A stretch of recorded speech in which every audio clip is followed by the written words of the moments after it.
Dame in gospodje, reporter Milan, sem ponovno na sledi resnice. Kot ste zagotovo zasledili, je Slovenijo vsaj začasno naselila tujerodna vrsta ptic, in sicer so iz severa priletele pinože. To so mali ptički, ki pa so tukaj v milijonskem številu, večmilijonskem številu. Vzrok naj bi bila izjemno bogata letina žira, torej bukev v Sloveniji je bogato obrodila, to pa je njihova najljubša hrana. Ampak kaj to pomeni, ko recimo neko območje, v našem primeru Zasavje, naseli tujerodna vrsta iz kmetovalnega vidika? Sem se odločil preveriti pri enem od večjih kmetovalcev iz okolice Maribora, pri gospodu Krumpaku iz kmetije Krumpak, in zdaj sem tu. Dober dan. Ja, dober dan. Torej te pinože, ne? To je hudič. Ja, hudič je to, ker nam nič ne povejo. Se to je neko obvestilo za javnost moglo biti. Veš, kaj ti hočem reči? Jaz sem tako gledal gori, kaj je to, se dvigne, preleti dol v šumo, to senca direktna stane, če ptič, sploh tako, ko ni cajt za ptiče, ni nikoli nič dobrega prinesel. Veš, kaj ti hočem reči, ne?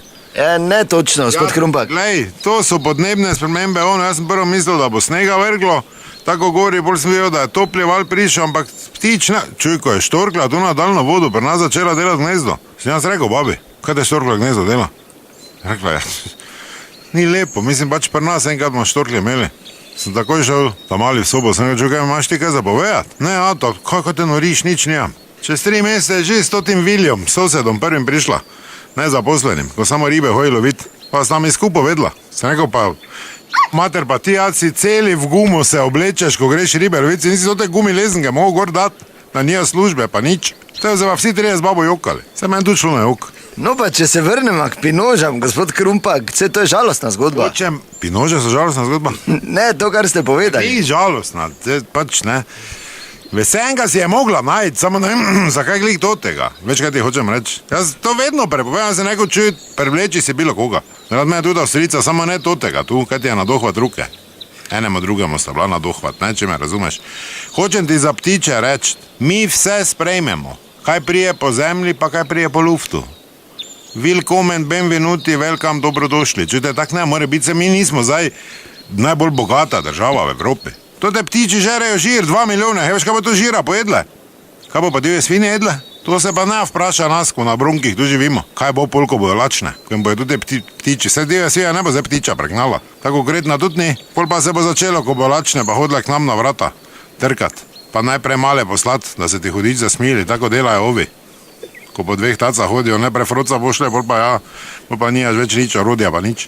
Ja, zanimiva teorija, gospod Krumpak. Ni teorija, to je praksa, kakva teorija, tako to je, če bo žir požrle, bo divja svinja suha, te pa kaj vi ste nam dali 2 milijona ptičev, nabašimo vlake, pa gremo gor ali pa kontejnere, tu imate svije, ne vam razrijejo. Zakaj bo zdaj nam hodile tu pa skupiti? Kdo je? Ja, ali kaj bo si zdaj divja svija delala?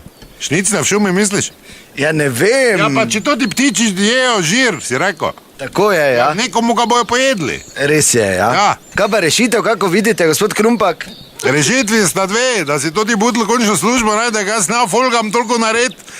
Drugo pa, da Anica, kaj zijaš tu zraven pa natoči. 2, ne, kratka. Jože, prosti, tak ne upam nič reči. Ker ti si svoje tak že povedala. Ti si svoje že povedala. Ja, hvala, gospod Krumpak. Ja, Dobar dan, zdravo, Ata. Kaj bomo danes delala? Ti idi dol vprašat, če kako delo, ti nemaš nič delo, kaj boš delo ti? Pa ne, me Ata kliči. Da naslednjič ne pozabite, resnica ni plenica, pa vendar marsikomu smrdi.